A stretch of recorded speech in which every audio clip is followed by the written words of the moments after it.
Hola Pablo, estoy muy emocionado de platicar contigo. Bienvenido al podcast. Hola Fran, yo también, un placer. Siempre me gusta empezar con algo de contexto. Estuviste varios años desarrollando el ecosistema emprendedor en España, desde la Fundación José Manuel Entrecanales, luego en JM Ventures, luego para pasar a K-Fund en 2016. ¿Nos puedes platicar cómo nace este fondo de Venture Capital? Sí, la realidad es que mi socio Iñaki Arrola, que es un emprendedor que montó una empresa llamada coches.com, yo creo que fueron los años 2000 o 2004, una cosa así. Cuando le empezó a ir bien las cosas, empezó a invertir en otros emprendedores como Business Angel. De ahí montó un pledge fund entre pues, unos 15 Business Angels, que también estaba otra socia mía que se llama Karina Spilska, y para tener un poquito sinergias entre ellos y poder actuar un poquito más eficientemente. Y cuando acabó ese fondito pequeño que montaron entre ellos, decidió dar un paso más adelante y profesionalizar un poco todo más, ¿no? Y ahí nace Cafan, donde me invita a participar. Yo justo estaba saliendo de JM Venture Capital ellos y yo, vamos, yo había colaborado con Iñaki anteriormente en alguna participada mutua y ahí nace, ¿no? Nace como un fondo de pre-seed y seed para España o para el sur de Europa de 50 millones. Esto es en el 2016, un fondo considerable de tamaño para España. Hacíamos tickets de entre 100.000 y 2 millones de euros por compañías de software. Y de ahí todo fue evolucionando. En el 2019 montamos un fondo de fondos con un banco español que se llama Bankinter para invertir en fondos de Venture Capital en Norte Europa y Estados Unidos. Este es de 155 millones. Luego montamos K-Fund 2, que es el fondo sucesor de K-Fund 1, que es de 70, también con la misma estrategia, compañías de software en pre-seed y seed. Este un poquito más global, o sea, sí pensando en el sur de Europa, pero con mentalidad de invertir en compañías más globales. Y luego el último, que es donde aquí ponemos la mira en Latinoamérica, que se llama Leadwin, que es un fondo de 200 millones o 250, estamos acabando el fundraising. Estamos ya por 200 y la idea es que hasta la mitad del fondo vaya dedicado para Latinoamérica. Este fondo va a invertir en compañías de software y quizá también con alguna componente de hardware, en donde la parte de tecnología es un poco más importante que en Cafam. En Cafam, digamos que invertíamos en compañías digitales, si tenían tecnología de software aún mejor. En Leadwin estamos buscando compañías que tengan tecnología de software. Esto quiere decir compañías con inteligencia artificial, ciberseguridad, blockchain. Es verdad que en Europa es más fácil encontrar fundadores que estén muy focalizados al deep tech. En Latinoamérica, por lo que tengo entendido y por lo que hemos estado viendo, no es tan obvio. Lo que vamos a hacer en Latinoamérica es intentar encontrar compañías donde podamos meter este tipo de tecnologías o donde se pueda llegar a meter este tipo de tecnologías en el futuro. Empiezan en España con el fondo para invertir en Europa. Y hoy para este último fondo dicen, vámonos también a invertir en Latinoamérica. ¿Por qué se lanzan a invertir en Latinoamérica? O sea, ¿qué fue lo que les llamó la atención de la TAM? Bueno, como bien sabes, tú haces la estrategia para 8 o 10 años y al final acaba ocurriendo un montón de cosas, ¿no? Entonces, en la vida de Cafan 1 y Cafan 2 acabamos invirtiendo en compañías en Reino Unido, en Bélgica, en Países Bajos, en Alemania, en Estados Unidos, en Portugal, incluso Singapur, creo. Entonces, tú empiezas y al final acabas haciendo, bueno, en la medida en la que tu LPA te lo permite, acabas haciendo lo que puedes, ¿no? Latinoamérica era un mercado que no habíamos tocado en términos y en especial México, no habíamos tocado en términos de inversiones, porque nos pillaba lejos y no teníamos recursos para estar por aquí, pero en cambio sí que lo habían tocado mucho nuestras participadas, ¿no? Nosotros hacíamos mucho B2B SaaS y muchas de las clientes de nuestras participadas eran corporaciones o empresas que tenían también operaciones en Latinoamérica y les llevaban de la mano o les pedían que fuesen a Latinoamérica a comercializar sus servicios. Entonces, muchas de nuestras empresas, pues fíjate, a lo mejor de las 70 o 60 que hemos llegado a tener o que tenemos en Cafán, pues a lo mejor, no sé, alrededor de 15 han tenido operaciones en México o tienen operaciones en México, ¿no? Entonces, nosotros veíamos que había una clara tendencia a nuestras participadas a expandirse internacionalmente hacia México, mucho antes que irse a otros mercados europeos como Francia o Italia o incluso Estados Unidos, y que era natural para ellos y que sería fantástico poder ayudarles en esa transición, ¿no? Y para poder ayudarles en esa transición necesitábamos generar network en la región, y la mejor manera de generar network es ser inversores activos, ¿no? Entonces, cuando lanzamos el fondo de Leadwin, se dan dos hechos. Uno este que te acabo de comentar, y el otro es que como Anchor Investors contamos con Telefónica y con BBVA, que ambos nos empujan también a la región y nos dicen que estaría muy, muy bien invertir en Telefónica. Empujaba más hacia Brasil, BBVA empujaba más hacia México, ¿no? Entonces, de ahí viene un poquito la suerte que tenemos, que todos estábamos deseando y que necesitábamos un poquito la excusa para lanzarnos a Latinoamérica. En cuanto a dinámicas de mercado, ¿qué similitudes has encontrado ya sea España, el resto de Europa y Latinoamérica? Si Latinoamérica sacamos Brasil de la ecuación, que creo que es un mercado que se mueve por otras dinámicas y que parece incluso mucho más maduro que lo que yo estoy acostumbrado a ver en el sur de Europa, yo diría que hay bastantes similitudes, ¿no? Con algunas excepciones. Europa o el sur de Europa es un mercado en el que aún no hemos llegado a una fase de madurez suficiente como para generar, digamos, grandes empresas de tecnología de manera recurrente. No hay suficiente know-how aún en personas claves o personas del C-level de compañías en esas etapas, ¿no? Entonces, tú si llegas a esa etapa, te cuesta mucho contratar gente para seguir creciendo y llegar no sé, llegar a tener una empresa de 10.000 millones de dólares, ¿no? Entonces, ¿por qué? Porque hay muy poca gente que lo haya hecho en el pasado, ¿no? Entonces, o consigues talento de otras empresas de este tipo pues, que sean del norte de Europa, que es difícil atraer, bueno, es difícil, estando en España, pues es más fácil atraer a un noruego que al revés, ¿no? Pero aún así no deja de ser complicado. O te quedas ahí creciendo a la velocidad en la medida en la que tus profesionales son capaces de crecer. Eso en México ha pasado, pero también con un matiz, o en México ha pasado. O vemos que en México está en una fase similar, pero con un matiz, y es que en la pata de FinTech habéis tenido una especie de, o en Latinoamérica, habéis tenido un boost tremendo, ¿no? Por estos grandes fondos que han estado invirtiendo durante unos años y que han hecho unas cosas alucinantes. Y lo cual eso no lo hemos tenido en Europa, ¿no? Entonces, por un lado, Europa o el sur de Europa lo vemos un poquito más maduro a nivel de mercado, salvando estas excepciones, ¿no? Nosotros es más fácil levantar, yo creo, una ronda de 10, 15 millones con fondos locales en el sur de Europa que en México. Hace quizá unos meses o hace quizá un par de años, levantar una ronda de 50 o de 100 a lo mejor era más fácil en Latinoamérica, ¿no? Entonces, en el sur de Europa veo que es un mercado que está madurando de manera lineal. En Latinoamérica, salvando eso, creo que está ocurriendo lo mismo. Y es curioso, ¿no? Veo que Latinoamérica quizás esté un poquito como 2 o 3 o 4 años detrás de lo que está España ahora. Claro, y también temas de población, ¿no? O sea, España claramente es un país ya desarrollado, primer mundo, que ya hoy ya no se usa ese término que supuestamente es medio despectivo. México y el resto de Latinoamérica son países en vías de desarrollo. Entonces, pues, la gran masa de la población, pues generalmente no tiene acceso a este tipo de startups o cosas así. Es diferente también la dinámica poblacional, entonces cambia muchísimo el tema del mercado. O sea, las oportunidades son distintas, ¿no? Y hay que adaptarlas. La oportunidad que funciona en el sur de Europa puede no funcionar en Latinoamérica y viceversa, y o al revés, ¿no? Entonces, nosotros, como te decía, estamos más centrados, yo creo que nuestra distribución es en torno al 60% B2B y 40%, 30% B2C y un 10% de compañías deep tech que aún no tienen ni go-to-market ni nada, ¿no? Pero entonces, en el B2B, bueno, hay que adaptar los go-to-market y hay que adaptar el tipo de propuesta de valor que tienes. En los B2C es radicalmente distinto. No, para nada, o sea, pueden no encajar para nada una compañía, ¿no? En cuanto al mercado, hay otras cosas que cambian, ¿no? Que tú has mencionado también, es el tamaño de la población, ¿no? El mercado en términos de tamaño de población, no tiene nada que ver.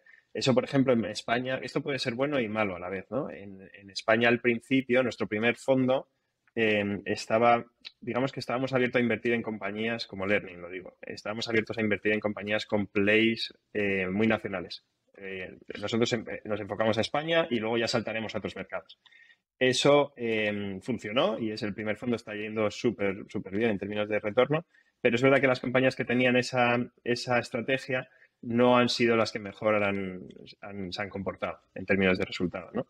Entonces, ¿por qué? Pues porque España era un país suficientemente grande para tener esa estrategia. Te podías salir, podías montar un negocio suficientemente bueno con esa estrategia. Nuestros colegas o vecinos de Portugal, por ejemplo, no ves startups que tengan esa estrategia, porque son, no sé, la cuarta parte. Y en cambio en México sí que estamos viendo que esa estrategia también es más común. Ahora en España ya no ocurre, pero es más común de lo que nosotros estamos acostumbrados a ver, ¿no? Obviamente México es mucha más población y lo que estoy diciendo puede no aplicar, pero sí que hace que la mentalidad quizás sea menos global que antes, ¿no? Y a lo mejor, y yo cuando hablo con fundadores mexicanos, ya te cuento, estoy hablando muy de México porque es donde estamos centralizando parte de nuestros esfuerzos, ¿no? Entre México y Brasil. Pero cuando hablo con fundadores en México, que a lo mejor son de otros países, pero están empezando en México, sí que hablan de Latinoamérica como región, pero siempre centran los tiros primero en México, ¿no? Sí, al final me ha tocado ver en estos últimos años, meses, como la mayoría de founders de el resto de Spanish Speaking Latam quieren abrir operaciones en México, ya sea de Argentina a México, de Chile a México, Colombia, a México, Perú, a México. Justo. Porque justo lo que decías, ¿no? Brasil es un monstruo aparte, ellos están también más avanzados que el resto de Latinoamérica, pues ahí también hasta tienen sus mercados para hacer IPOs, que eso en México estamos muy lejos de verlos, así tenemos dos bolsas, pero para hacer IPOs, pero yo lo veo relativamente lejano, también esta cultura del inversionista. Hay lo que decías al inicio, ¿no? Hay bastantes retos y cada reto va cambiando, depende en la zona en la que te encuentres. Ahora, Pablo, levantan 200, de 200 a 250 millones de euros. Ningún fondo en México es de esta magnitud. O sea, ¿cuál fue su estrategia? ¿Qué retos se enfrentaron? Ya sé que ya tiene un track record. O sea, ¿qué tan más fácil es levantar capital, no sé, estando en Europa con LPs europeos respecto a otras regiones? Sí. A ver, durísimo.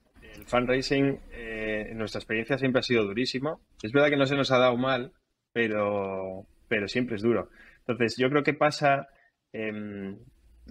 parecido en México, por lo que he estado hablando con otros VCs de la región, pero en España el inversor que invierte en nuestros fondos es muy poco cualificado, sabe muy poco de nuestro tipo de activo. Entonces, siempre lo mira con mucha inseguridad, pensando que es ilíquido, pensando que es muy largoplacista. Entonces, esas son palancas que le hacen quedarse atrás o incluso hacer tickets muy pequeños, ¿no? Cuando quizá podría o tendría sentido hacer tickets mayores. Entonces, en general ha sido difícil. Obviamente ya el track record nos va ayudando, ¿no? El primer fondo está cumpliendo súper bien. No está distribuido aún, pero el valor latente está más que cumpliendo objetivos y tiene una pinta estupenda, lo cual nos ayuda. Pero da igual, aunque enseñes eso, te dicen ya, pero no has distribuido, ¿no? Y algunos colegas nuestros de España dicen ya, pero es que cuando hayas distribuido te van a decir ya, pero es que todo viene de 2 compañías. Entonces, me siento inseguro. Y es normal, ¿no? La inseguridad viene por su falta de exposición a este tipo de activos en el pasado y su falta de experiencia. Eso nos ha pasado. Eso nos pasa con los inversores individuales, con los family office y con cualquier inversor no profesional que en España o en el sur de Europa básicamente no hay. Entonces, ¿qué hay en España? Y nosotros tenemos una base de inversores de este tipo bastante potente y a los cuales estamos eternamente agradecidos y está siendo un viaje estupendo con ellos, ¿no? Pero cuando nos sentamos con perfiles de ese tipo, normalmente la conversación es muy sencilla y no llegas a entrar en materia porque les falta un poquito de experiencia, ¿no? Y si bien deberían estar invirtiendo en 2 o 3 fondos de venture capital, están planteándose solo la inversión en uno, ¿no? Entonces es casi más ir al casino que una estrategia de inversión completa. Pensa que en España también, los últimos 40 años, todo el mundo ha hecho mucho dinero con el real estate. No ha necesitado invertir en otro tipo de activos. Entonces, lo que saben es de real estate. Todo el mundo que tiene dinero en Europa, en el sur de Europa o en España, lo ha venido invirtiendo en real estate. Entonces, eso es una cosa que va en contra, ¿no? ¿Qué tenemos a favor en el sur de Europa y que nos ha ayudado en el pasado y ahora también en este fondo de 200 millones?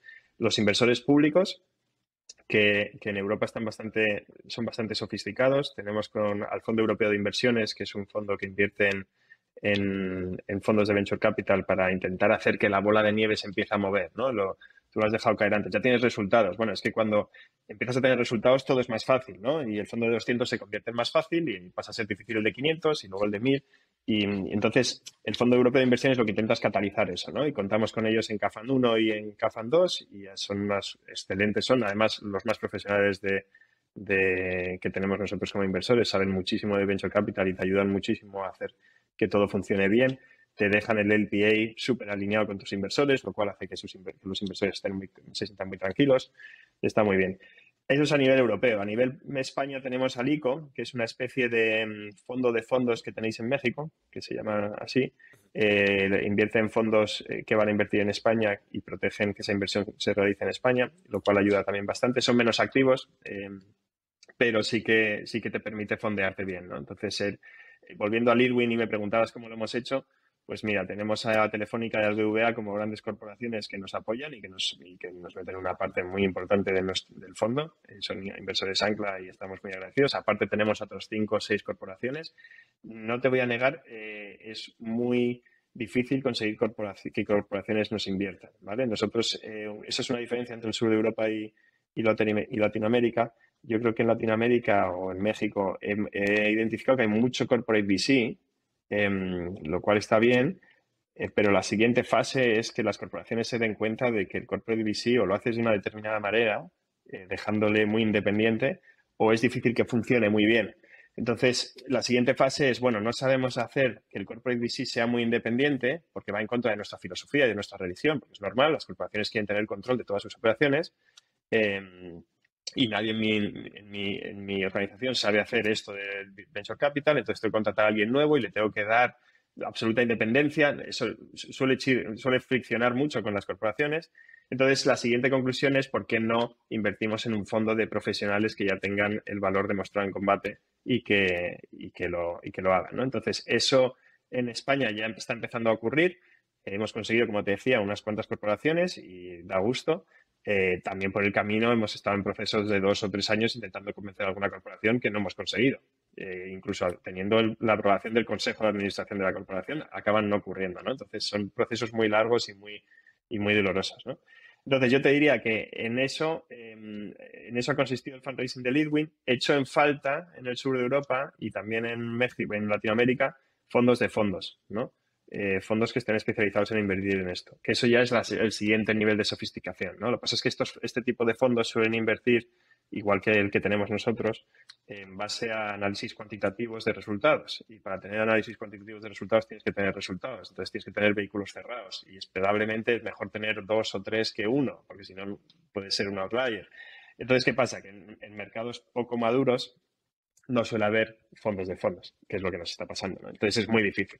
Y cuando cuando hay algún fondo de fondos, lo normal es que exijan que el fondo en el que invierten sea grande, porque tampoco quieren tener un peso enorme dentro de ese fondo. Entonces nosotros luchamos entre tener fondos que tengan sentido y fondos que sean susceptibles o vulnerables de invertirse por fondos de fondos del norte de Europa que aspiran a invertir en fondos de 200 o 300 millones. Entonces, para los vehículos de seed y pre-seed no ha tenido mucho sentido. Para el vehículo Leadwin podía haber tenido sentido, pero es un first time fund, entonces en esa etapa no hemos hecho mucho, nuestra experiencia tampoco vale tanto, entonces es complicado, es dolorosísimo. Sí, claro. De todos mis invitados, nadie me ha dicho que es fácil y justo lo que dices, ¿no? Es una estrategia que tienes que medir muy bien porque ciertos fondos de fondos, no, mi ticket mínimo es tanto, ok, pero con ese ticket mínimo tendré el 50% de tu fondo, entonces no hace nada de sentido. Justo. Y ahora, Pablo, o sea, ¿en qué fund tienen a estos inversionistas, estos LPs que son corporativos? ¿Tú al momento de invertir los tomas en cuenta para hacer algún tipo de sinergias con estas empresas? Sí, ellos han invertido en Leadwin por varias razones. Una de ellas es que tienen un canal de ventas, en concreto Telefónica y BBVA, si queréis, ¿vale? Por simplificar.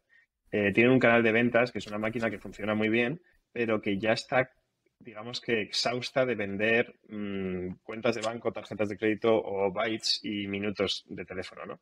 Entonces, necesitan vender nuevas cosas, quieren vender nuevas cosas y hacen un profit de vender nuevas cosas y es un negocio que les va bien. ¿Qué pasa? Que se han dado cuenta de que hay casos en los que les gustaría participar en el resultado de esas compañías en las que están ayudando a crecer, ¿no? Entonces, y también lo hacen directamente, a lo mejor desde su balance, desde algunos vehículos propios o lo que sea. Pero digamos que ven clarísima la oportunidad de vender cosas innovadoras que sus clientes quieren, y la manera de hacer una selección natural de esas es también a través de un fondo, ¿no? Entonces, las sinergias que tenemos con ellos son a la vez la parte de la propuesta de valor del fondo, ¿no? Nosotros invertimos en compañías que, como te decía, tienen un componente de software y de hardware y en deep tech, en industrias desde el Internet of Things a Industria 4.0, fintech, cualquier cosa que tenga que ser, bueno, como decía antes, que pueda ser solucionada con inteligencia o con tecnología en el entorno del software. Pero dicho eso, si encima hay un feed con los canales de venta de los que disponemos, la propuesta de valor de nosotros y las ganas para invertir son mucho mayores, ¿no? Porque sabemos, contrastamos con nuestros LPs que este producto puede ser interesante para su canal de ventas y si es así, ya tienes una palanca de crecimiento. Bueno, nada está garantizado en la vida, pero sí bastante confirmada, ¿no? Entonces, eso es una de las cosas que la verdad es que estamos deseando poner en práctica y ver cómo va, ¿no? Nosotros, no te he contado, pero Leadwin lleva invirtiendo desde abril, que es cuando hicimos el primer cierre. Hemos hecho 3 inversiones, 2 en España y una en Estados Unidos. Y la idea es hacer una en Latinoamérica en cuanto podamos. Sobre este tipo de inversiones, explorando la tesis, invierten tickets desde 100.000 euros hasta 10 millones de euros. Esos son los fondos de Seed y Pre-Seed. El fondo de Leadwin hace tickets entre 5 millones y 10 millones de euros, ¿no? Que es otra de las propuestas de valor. Nosotros hacemos tickets entre 5 a 10 millones de euros, que bueno, dólares un poquito más, ¿no? De 6 a 11 de dólares, y estamos abiertos a liderar la ronda, a coliderar la ronda, a ser followers en la ronda. En cada una de estas opciones, nuestra propuesta de valor puede ser un poquito distinta, ¿no? Entonces, podemos tener actitudes distintas. Nosotros siempre tenemos en mente hacer o aportar 3 cosas. Uno, el tipo de ticket que hay, ¿no? Que en México, por lo que hemos estado viendo, no es tan común este tipo de tickets y, por lo tanto, cuando una compañía pasa de levantar, simplificando, yo que sé, hasta 5 millones es más o menos fácil conseguir, fácil conseguirlos con fondos locales. A partir de 50, una cosa así, es posible conseguirlos en Estados Unidos o con fondos americanos en la región. Pero por ahí en medio hay una región que no es tan fácil, ¿no?, de conseguir una ronda y ahí es donde nos posicionamos y creemos que tiene sentido. Luego las corporaciones como el PIS y el canal de ventas que te decía, y la tercera es el puente entre Latinoamérica y Europa o el sur de Europa a través de España, que también lo he comentado antes, ¿no? Y que creemos que tiene que ser bidireccional. Solo te he contado el caso de las españolas queriendo venir a México, pero también creemos que hay muchas oportunidades de Latinoamérica que pueden aplicarse en el sur de Europa o en Europa y que tiene sentido empezar quizá por España, ¿no? Por ejemplo, hay una cosa que nosotros en Europa no tenemos y que está muy poco trabajada, es la sofisticación en fintech que tenéis vosotros. En algunos temas de fintech es mucho mayor que la que tenemos allí, ¿no? Nuestros bancos allí funcionan increíblemente bien, y hay mucha oportunidad de fintech, pero hay muchas otras cosas que en Latinoamérica habéis evolucionado mucho más rápido por las necesidades de mercado, el tipo de población, la población no bancarizada, ese tipo de cosas, ¿no? Entonces, esas son las tres propuestas de valor que tenemos y la primera que decías tú era la de los tickets, ¿no? De 5 a 10 millones. Y sobre la construcción del portafolio, o sea, tienen final close, objetivo 250 millones de euros. O sea, ¿cuántas inversiones quieren hacer? ¿Cuánto van a reservar de todo el fondo para hacer follow-ons? Sí, la idea, bueno, ahí como te decía, ¿no? Tú haces la estrategia pensando que el mercado va a ser estable y luego la realidad es que ocurren guerras, ocurren crisis, ocurren cosas y las dinámicas cambian, ¿no? Pero la idea es construir un portfolio de en torno a 25 compañías, y reservar en torno a la mitad del fondo para follow-ons, ¿vale? En números gordos es un poco así, ¿no? A nosotros nos gusta incluso reservar un poquito más para follow-ons, y es lo que hemos hecho con los vehículos de Pre-Seed y Seed, pero en este que probablemente no tenga tanto sentido y nos quedemos en la mitad. Justo ahorita hablaste de la estabilidad. Cuando entraron a Latinoamérica, ¿no les preocupó algo la inestabilidad política en Perú, lo que vimos hace algunos meses, Argentina, Brasil?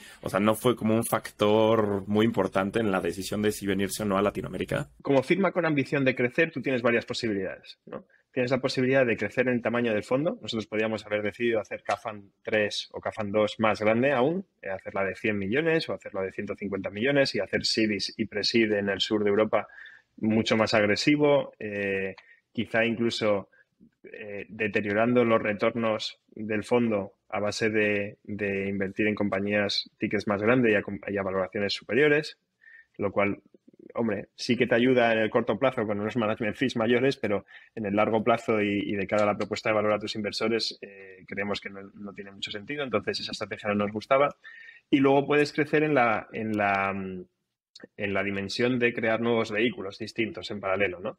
Ahí hicimos el fondo de fondos, ahí hemos hecho Leadwin y creemos que tiene sentido, ¿no? Estamos también pensando en otras opciones.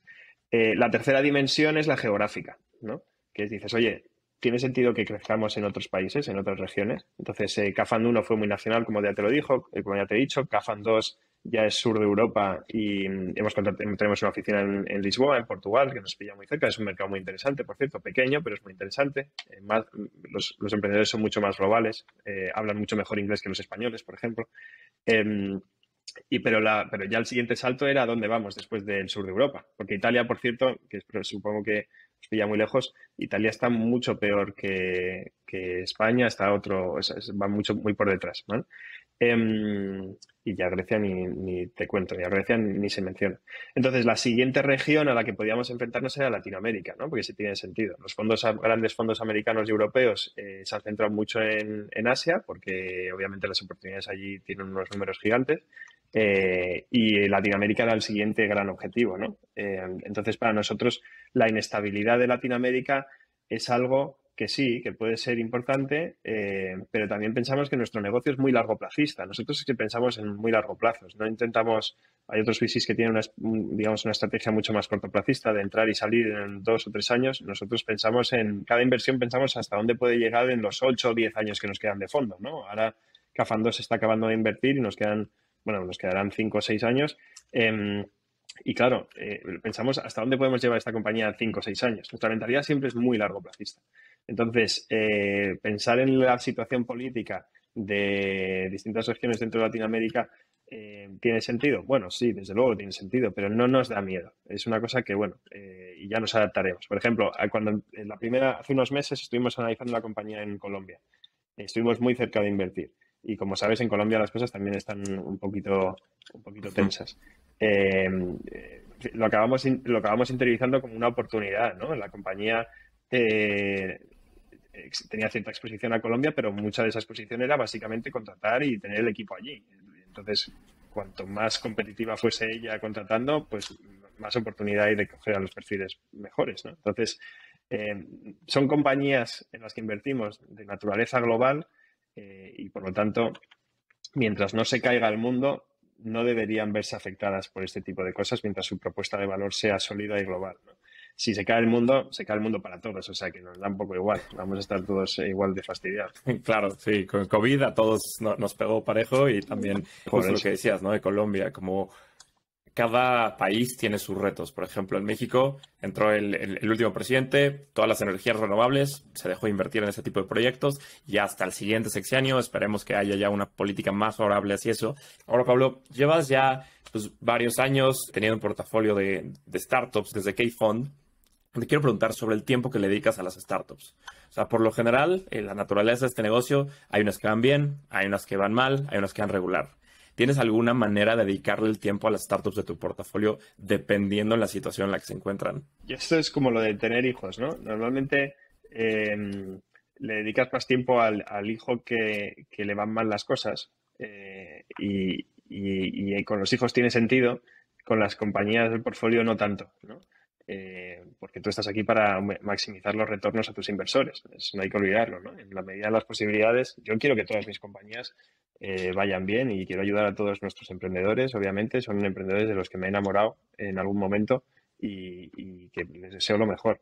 Pero de cara a maximizar los retornos de nuestros inversores y sabiendo que que nuestro tiempo es limitado, tenemos que hacer el esfuerzo de hacer el allocation de tiempos correctos, ¿no? Y no el equívoco.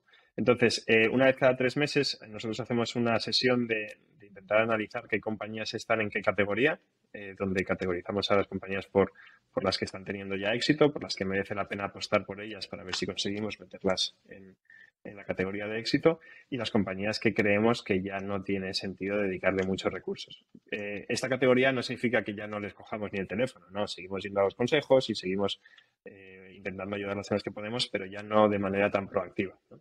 Entonces, lo difícil no es hacer esa categoría, que es más o menos fácil, porque es un análisis casi numérico, un poquito subjetivo o cualitativo, pero no siempre. Cuanto más pre-seed, más subjetivo. Lo difícil es luego ser fiel a lo que tú has decidido cuando estás haciendo pues yo qué sé, agendando reuniones o convocando cosas para sesiones de trabajo con ellos o tal, ¿no? Entonces, nosotros sí que lo tenemos muy claros y dentro del fondo hay gente a la que se le da mejor y gente a la que se le da peor. No te voy a negar. Hay gente que tiene más empatía y le cuesta más y hay gente que es más fría y que consigue hacerlo mejor. Tú al final del día tienes que optimizar por tiempo y más que nada este tiempo se optimiza para tener mejores retornos para tus inversionistas. Y ahora sobre este mismo tiempo, ¿cómo se distribuye tu tiempo en las actividades del día a día dentro de K-Fund? O sea, ¿cuánto le dedicas a fundraising? ¿Cuánto le dedicas a portfolio management? ¿Cuánto le dedicas a sourcing y nuevas inversiones? Pues yo diría que ya de manera constante entre un tercio o entre un 20% y un 50% es fundraising, dependiendo del momento en el que me pille. Y luego entre deal flow y portfolio management, yo diría que va más o menos a la par. Sí, más o menos a la par. Entonces, hay veces que el portfolio management te requiere más esfuerzo. Por ejemplo, quizá ahora con toda la nueva situación de mercado, estamos haciendo muchos ejercicios de ver cómo podemos extender el runway de nuestras compañías y haciendo ejercicios con ellas. Entonces, ahí estamos requiriendo más trabajo de portfolio management. Quizá en un momento donde no tienes esa necesidad excepcional, estás mucho más centrado en deal flow, ¿no? Entonces depende un poco, ¿no? Yo creo que además eso nos está pasando a todos los fondos. Ahora todo el mundo está más centrado en su portfolio que en analizar nuevas compañías, lo cual no es lo mejor para estar levantando dinero, pero bueno, es lo que toca. Y depende un poquito más o menos de eso, la verdad. Luego también depende un poco eso es mi caso particular. Yo dentro de CAFAM estoy ayudando ahora con el fundraising de Leadwin, pero en el vehículo de CAFAM aún no está levantando, levantará dentro de unos meses el CAFAM 3, ¿no? Cuando ocurra el CAFAM 3, ahí voy a estar mucho tiempo en fundraising. Entonces depende de esas ventanas de fundraising que son muy intensas. Yo no sé en Latinoamérica cuánto cuesta levantar un fondo. A nosotros nos suele costar entre 15 y 18 meses, una cosa así. Si tenemos suerte, es muy difícil hacerlo más rápido que eso. Y entonces, 15 o 18 meses, luego los invertimos en 3 años y medio o 4, los fondos, ¿no? Entonces, si lo piensas, casi es la mitad de tu vida como inversor la estás haciendo mientras te dedicas la mitad del tiempo al fundraising. Sí, fundraising es un full-time job. Pablo, antes de llegar a la etapa final de la entrevista, me encantaría saber ¿qué es lo que piensas sobre cuál es el mayor reto de Latinoamérica? Como alguien que viene de un mercado español, europeo, con mucho más experiencia acá, entrando a la TAM, o sea, ¿cuál crees que es el mayor reto para Latinoamérica durante los próximos años? Creo que es el mismo reto que tiene el sur de Europa, que es conseguir tener los éxitos suficientes para que, por un lado, se genere un ecosistema de profesionales que sepan repetir esos éxitos en todos los niveles, en el seed, pre-seed, series A, series B, hasta la que sea. Y por otro lado, ser capaces de convencer de que este es un tipo de activo que tiene sentido, ¿no? Que es un tipo de activo financiero en el que es verdad que es ilíquido y que es largo plazo, pero también es verdad que es contracíclico, va en contra de las crisis económicas. Cuando hay una crisis económica, la gente invierte más en tecnología porque tiene que ser más eficiente y si no, se quedan por el camino. Y por lo tanto es un activo interesante. Entonces, dentro de un portfolio de inversión o de una estrategia de inversión, es un tipo de activo que tiene mucho sentido. Entonces, para convencer de eso, lo que necesitamos son éxitos. Y necesitamos éxitos recurrentes y que cada vez vayan viendo más, ¿no? No vale un Rappi cada 5 años, tiene que ser 3 Rappis al año, ¿no? Y entonces, cuando tienes 3 Rappis al año, pues las cosas cambian. Contar esos casos de éxito y que la gente sepa de, Nubank, Corner Shop, Rappi, etcétera, y ya la gente sabe y conoce más el activo, que al final del día, pues necesitas como evangelizar al LP, justo me decías, ¿no? En España, pues ni conocen el activo, toda la gente hizo como dinero en real estate, pero no tenían tanto exposure, entonces también es algo muy, muy importante que la gente conozca este tipo de activo. Y está dentro del porcentaje, el portafolio que va para activos alternativos, y ahí está Venture Capital, o invertir en startups directamente, o sea, estos dos. Ahora, Pablo, llegamos a la parte final de la entrevista, te voy a hacer unas últimas preguntas, donde te pido que la respuesta sea lo más breve posible. ¿Preparado? Venga. ¿Cuáles son las tendencias que más te emocionan como inversionista? En este momento el tema de la inteligencia artificial y el OpenAI y todo lo que está haciendo creo que abre un mundo de dimensión totalmente nuevo. ¿Qué harías para fomentar las inversiones en los fondos de Venture Capital que invierten en Latinoamérica? Bueno, más que lo que haría, lo que creo que se necesita son los casos de éxito que te comentaba antes. Yo creo que hay que esperar a eso. Yo creo que antes de conseguir eso es muy difícil que la cosa se acelere mucho. ¿Generalista o especialista? Depende. A mí me encantaría ser especialista, pero en mercados poco maduros como los nuestros, yo creo que generalista. ¿Qué consejo le darías a un first time fund manager? Paciencia, desde luego paciencia y sobre todo ser muy fiel a tu estrategia de inversión. Por último, ¿cómo ves a K-Fund dentro de 5 años? Pues nos veo haciendo no solo series A, series B y series C en Latinoamérica, también veo haciéndonos, ya que estamos por ahí, haciendo seed y pre-seed, que es lo que, si me preguntas a mí, lo que a mí me gusta. Entonces estoy deseando llegar a ese punto. Pablo, muchísimas gracias por la plática. Disfruté muchísimo platicar contigo. Muchas felicidades por K-Fund y todo lo que han logrado. Felicidades por este fondo tan grande y mucho éxito ahorita en esta entrada a Latinoamérica y ojalá encuentren su primera inversión pronto. Ha sido un placer. Muchísimas gracias a ti, Fran.